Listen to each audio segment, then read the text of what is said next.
There are 9 types of herpes. The type linked to the neurological form is mainly EHV-1. EHV-1 can produce a mutant strain which makes it neurotropic, which means it can be potentially fatal as it affects the nervous system. Horses affected by EHV-1 generally suffer a transient respiratory infection associated generally with fever, but there is a potential that a very small proportion of these horses could be affected neurologically. This is unusual.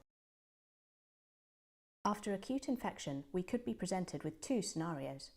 First one, that the horse has recovered in full, and second, that horses become latent carriers. The virus hides in the lymph nodes and stays there, living in harmony. In a study, it was found that just over 50% of horses in a population of thoroughbreds were carriers, and of that proportion, 18% carried the neurotropic form of the EHV-1.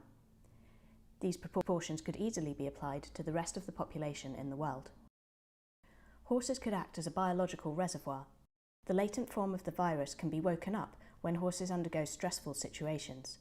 This could be travelling, competitions, or disease, etc., and they can start shedding the virus, or they may develop themselves the neurological form. If the EHV mutant strain is shed, we could be presented with more horses affected by the potentially fatal neurological form, as vaccination does not prevent the neurological form, but it can limit the extent and widespread of EHV-1 in the horse population.